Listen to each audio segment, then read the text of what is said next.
Assalamualaikum warahmatullahi wabarakatuh. Berjumpa kembali di channel Suara Mistis. Pada kesempatan kali ini saya akan membawakan cerita yang berjudul Pesugihan Penjual Bakso yang Merenggut Masa Depan Seorang Anak Kecil. Kira-kira seperti apakah alur cerita selengkapnya? Namun sebelum kita masuk ke alur ceritanya, buat kalian yang belum subscribe channel Suara Mistis, jangan lupa di subscribe terlebih dahulu, like dan komen. Jangan lupa nyalakan lonceng notifikasinya agar kalian tidak ketinggalan di cerita-cerita terbaru dari kami. Nah, tidak usah lama-lama lagi, kita langsung masuk saja ke ceritanya. Ini dia Suara Mistis.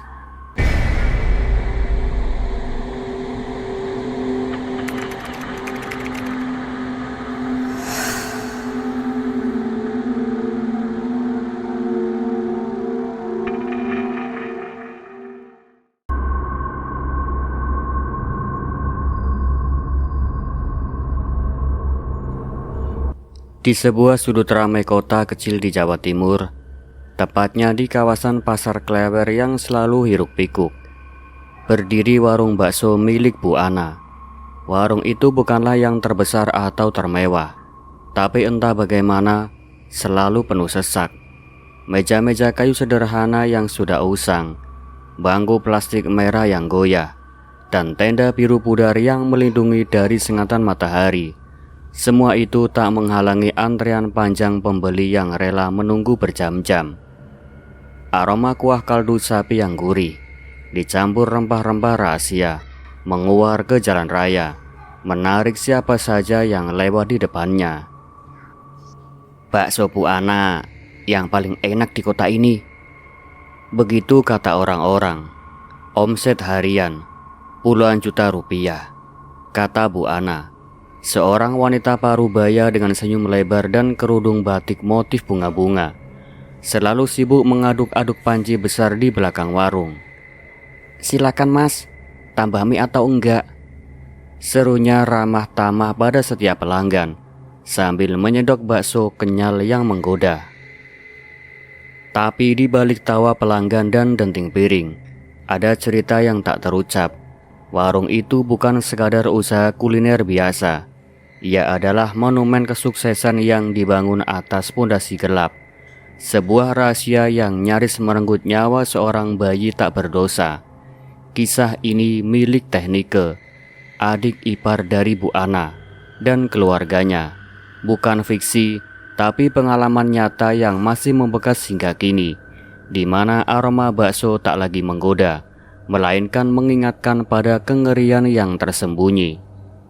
Tehnike seorang ibu rumah tangga berusia 20 tahun, tinggal serumah dengan Bu Ana sejak menikah dengan Mas Joko, kakak ipar dari Bu Ana. Rumah mereka sederhana, berdinding bata ekspos di pinggir kampung, hanya berjarak beberapa langkah dari warung bakso. Kita satu keluarga, jadi harus saling bantu, kata Bu Ana dulu saat mengajak mereka pindah ke sana. Tehnike mengangguk setuju, tak pernah menduga bahwa saling bantu itu akan berubah menjadi mimpi buruk. Semuanya bermula 2 tahun yang lalu, saat Tehnike mengetahui kehamilannya. Alhamdulillah teh, akhirnya saya punya momongan, kata Mas Joko, suaminya yang bekerja sebagai sopir angkot, sambil memeluk istrinya erat. Mereka berdua berlutut di sajadah, bersyukur pada Tuhan Yang Maha Esa atas karunia itu. Bu Ana yang saat itu sedang mengupas bawang di dapur ikut tersenyum. Iya dik, nanti tante bantu jaga, biar lo pada tenang. Tapi senyumannya terasa sedikit terlalu lebar. Matanya menatap perut Tehnike yang masih rata dengan tatapan yang aneh, seolah ada sesuatu yang lebih dari sekadar kegembiraan keluarga. Sejak saat itu, Bu Ana mulai berubah. Ia sering kebetulan muncul saat Tehnike istirahat siang, membawa makanan kesukaannya. Ini dik, sup ayam buat janinnya biar kuat. Tante masak khusus buat kamu. Teh Nike menerima dengan senang hati. "Makasih banyak, Bu. Janinnya lagi rewel nih, mual terus." Tapi lama-kelamaan permintaannya menjadi ganjil. Suatu sore, saat Teh Nike duduk di teras sambil menggosok perutnya yang sudah membuncit 5 bulan, Bu Ana mendekat dengan secangkir teh hangat. "Dik, nanti kalau lahiran, are-arenya boleh tante urus enggak? Biar tante yang makamkan, biar gak ribet buat kalian." Teh Nike mengerutkan dahi. "Ari-ari, kenapa Bu? Biasanya kan suami yang urus, atau dibuang di sungai sesuai adat." Bu Ana tertawa kecil, tapi suaranya terdengar dipaksakan. "Ah, biasa aja Dik. Tante kan udah biasa urus beginian. Lagian, ari-ari itu kan bagian dari keluarga. Harus dimakamkan baik-baik, biar rezeki lancar, kata orang." Teh Nike kemudian ragu, tapi ia ingat nasihat ibunya dulu. Jangan tolak orang tua apalagi saudara. "Ya sudah Bu, nanti kita lihat saja." Mas Joko saat diceritakan langsung geleng-geleng kepala. "Gak usah Teh, nanti aku yang urus sendiri." "Kok aneh, Bu Ana ngotot gitu? Ari-ari kan sampah medis, bukan barang berharga." Teh Nike mengangguk, tapi ia tak mau ribut. Hubungan mereka mulai tegang. Bu Ana sering mengomel kecil, "Dasar anak muda, gak ngerti adat." Dan Teh Nike merasa diawasi. Setiap kali ia diperiksa kehamilan di Puskesmas, Bu Ana selalu tanya-tanya detail. "Janinnya laki-laki atau perempuan? Beratnya berapa? Sehat gak?" Seolah setiap info itu penting sekali. Malam-malam Teh Nike mulai bermimpi buruk. Ia melihat Bu Ana berdiri di depan pohon beringin tua di belakang rumah, menggali tanah sambil bergumam mantra. "Jangan ambil milikku," bisik suara dalam mimpi itu. Teh Nike terbangun berkeringat dingin dan memeluk perutnya. "Cuma mimpi, ya Allah, lindungi kami," gumamnya. Hari kelahiran tiba di tengah hujan deras bulan Oktober. Teh Nike dirawat di rumah sakit daerah. Mas Joko berada di sampingnya, memegang tangan istrinya begitu erat. "Sabar Teh, sebentar lagi ketemu dedeknya." Dokter bilang persalinan lancar, dan tak lama kemudian tangisan bayi memecah ruangan. Seorang bayi laki-laki dengan berat 3,2 kg, dengan wajah cabi yang menggemaskan. "Alhamdulillah Teh, lihat matanya mirip kamu," kata Mas Joko. Air matanya menetes bahagia.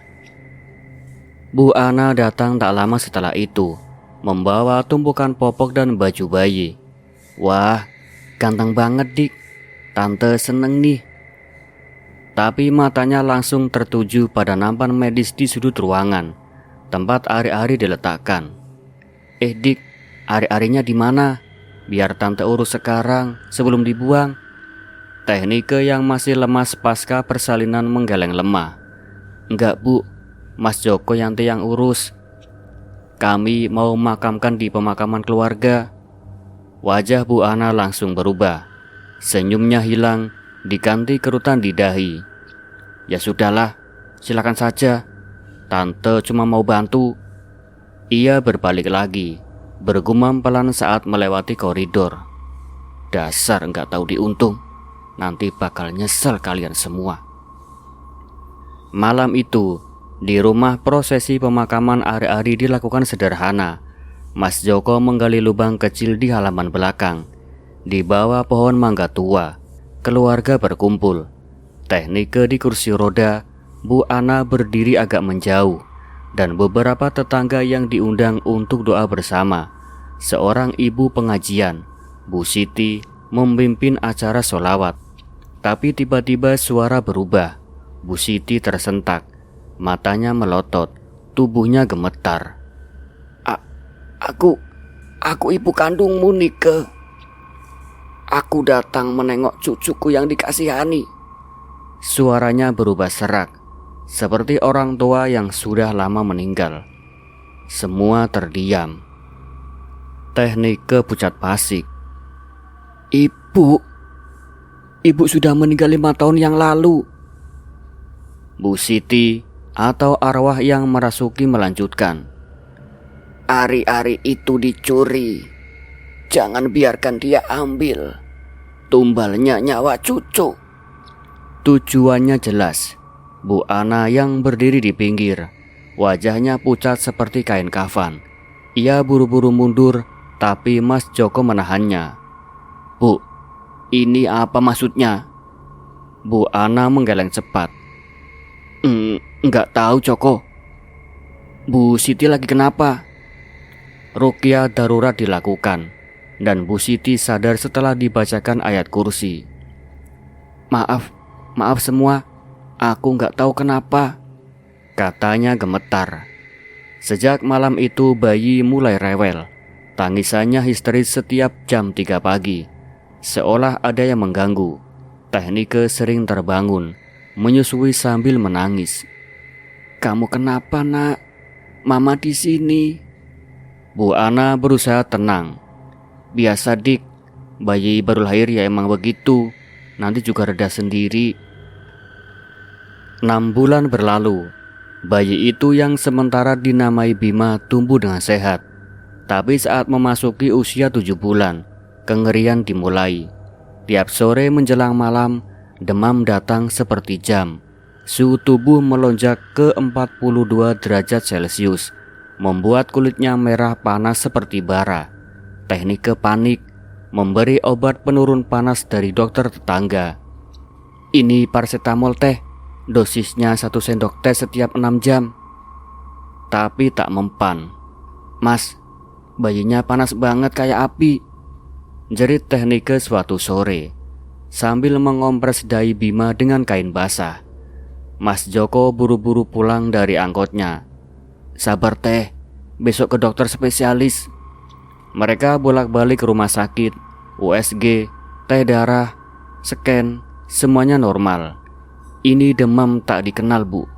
Mungkin virus langka, kata dokter anak. Tapi teknike curiga. Dok, kok setiap sore doang? Kayak ada jadwal. Dokter kemudian menggeleng. Kami nggak tahu ya, Bu. Coba diruqyah saja. Siapa tahu ada gangguan lain. Puncaknya datang di malam Jumat yang gelap. Bima menangis aneh. Suaranya serak, tanpa air mata seperti jeritan hantu. Tubuhnya tiba-tiba kaku, membeku seperti patung es. Teknike berteriak memanggil tetangga. Bu Rini, perawat di Puskesmas datang tergesa. Ia cek denyut nadi, napas hampir tak terasa. Teh, ini bayinya sudah gak ada. Detak jantungnya sudah stop. Maafkan saya. Teknike ambruk dan menangis histeris. Enggak, Bu. Enggak mungkin. Enggak mungkin anak saya sudah mati. Nak, bangun, Nak. Bangun. Mama mohon, Nak, bangun. Mas Joko berlutut dan memukul tanah. Ya Allah, kenapa? Bu Ana yang ikut datang berdiri di sudut, wajahnya tak terbaca. Sabar Joko, redakan semua. Tapi tiba-tiba Mas Joko ingat Ustadz tetangga. Panggil Ustadz Hadi, cepat. Ustadz Hadi seorang kiai muda berjenggot tipis, datang dengan tasbih di tangan. Ia langsung duduk di samping jenazah bayi, membacakan surat Al-Fatihah lalu ayat kursi. Bismillahirrahmanirrahim. Ya Allah, kembalikan ruhnya jika itu kehendak-Mu. 5 menit berlalu seperti abad, semuanya terdiam. Hanya suara tangis teknike yang pecah. Lalu keajaiban Bima berbatu kecil. Matanya terbuka lebar dan tangisannya menggelegar kencang. Nak, ya Allah, Nak, kamu hidup lagi. Dia hidup, jerit teknike, memeluk bayi itu dengan erat. Bu Rini terperangah, kemudian memeriksa lagi. Ini sungguh mukjizat. Detak jantungnya normal sekarang. Ustadz Hadi tersenyum tipis. Ini adalah ujian dari Allah, tapi ada yang mengganggu. Nama bayinya ganti jadi Rahayu. artinya selamat. Itu simbol kehidupan baru. Dan periksa ari-arinya, ada yang tidak beres, kata Pak Ustadz Hadi. Malam itu keluarga berkumpul di ruang tamu. Ustadz Hadi duduk di kursi rotan. Teh Nike menyusui Rahayu yang kini tenang. Ustadz, apa maksudnya? Ari-ari kan udah dimakamkan, kata Mas Joko. Suaranya gemetar. Ustadz Hadi menghela napas panjang. Saya rasakan ada energi gelap di rumah ini. Ari-ari itu mungkin diambil untuk pesugihan. Bukan badan bayi yang jadi tumbal, tapi temannya, ari-ari. Itu ritual kuno untuk rezeki instan. Warung Bu Ana suksesnya terlalu cepat kan? Bu Ana tersentak. Apa-apaan ini Ustadz? Saya gak ngerti. Tapi matanya menghindar. Keesokan harinya Mas Joko mengecek makam ari-ari di halaman belakang. Lubangnya kosong, tanahnya rata seperti baru digali ulang. Teh, lihat ini, ada yang menggali. Teh Nike berlari keluar, tangan menutup mulut. Ya Allah, siapa pelakunya? Tetangga-tetangga mulai bergosip. Katanya Bu Ana yang mencuri, buat pesugihan warungnya. Bu Ana mendengar dan marah besar. Bodoh, kalian iri aja sama warung saya. Saya capek kerja dari pagi buta. Ngapain pakai pesugihan? Tapi gejala Rahayu tak berhenti. Demam datang lagi, meski lebih ringan. Ia sering kejang kecil, matanya kosong seperti melihat sesuatu yang tak kasat mata. Teh Nike tak tahan. Mas, kita pindah yuk. Rumah ini angker. Mas Joko kemudian mengangguk. Iya Teh, tapi dulu kita konfrontasi Bu Ana. Ini gak bisa dibiarkan. Suatu malam Bu Ana pulang dari warung dengan kantong duit tebal. Mas Joko menghadangnya di teras. Bu, bisa kita ngobrol sebentar soal ari-ari Rahayu? Bu Ana meletakkan tasnya dan wajahnya kemudian tegang. Apalagi Joko, udah ku bilang, saya gak tahu. Mas Joko kemudian mendekat. Suaranya rendah tapi tegas. Makamnya ada yang gali Bu. Dan Ustadz bilang ada pesugihan. Warung ibu sukses banget kan? Omsetnya gak wajar. Dari mana duitnya? Jangan bohongi keluarga sendiri. Bu Ana tertawa sinis. Sukses dari resep rahasia Joko. Kuah kaldu spesial, daging sapi pilihan. Kamu iri. Dulu kamu juga mau bantu warung tapi malas. Teh Nike ikut keluar memeluk Rahayu yang rewel. Bu, tolong jujur. Sejak hamil, kamu aneh. Tiba-tiba minta ari-ari. Terus, kenapa? Apa hubungannya sama bayi ini? Bu Ana menatap Rahayu. Matanya berkaca-kaca sejenak, lalu mengeras. Kamu gak ngerti dunia ini, Dik. Rezeki gak datang begitu gampang. Saya cuma mau bantu keluarga. Warung ini buat kita semua.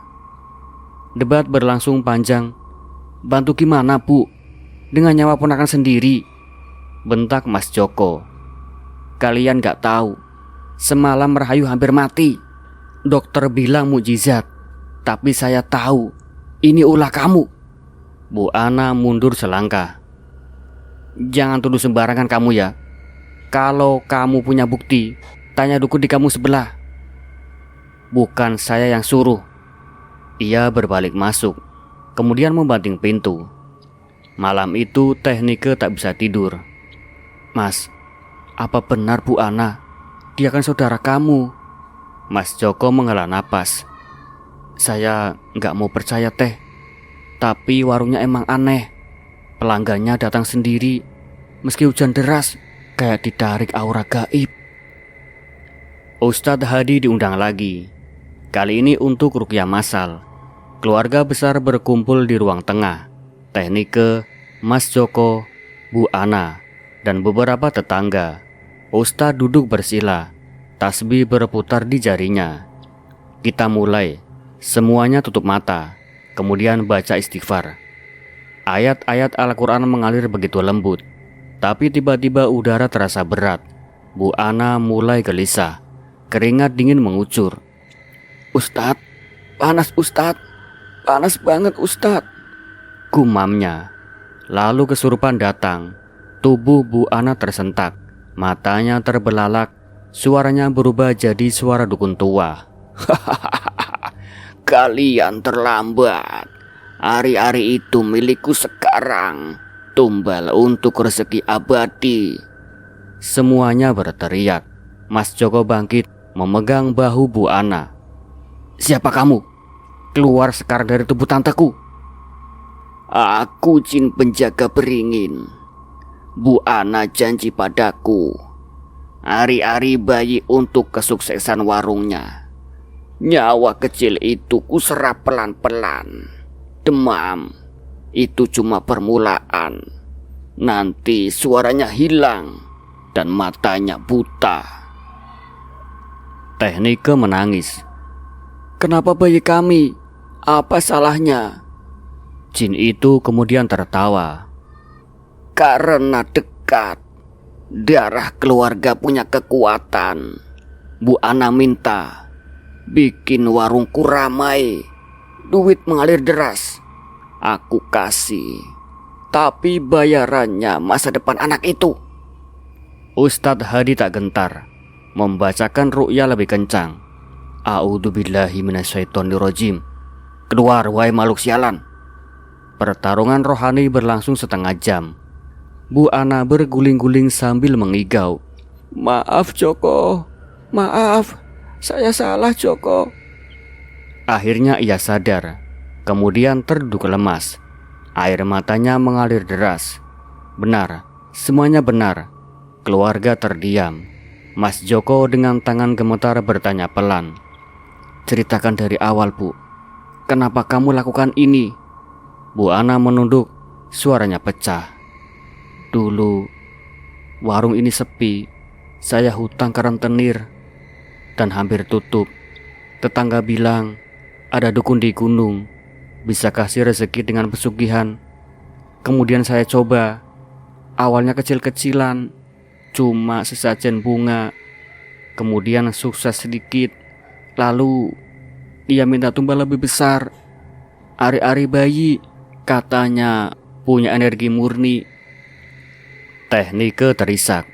Jadi, kamu rencanain dari awal saat saya hamil?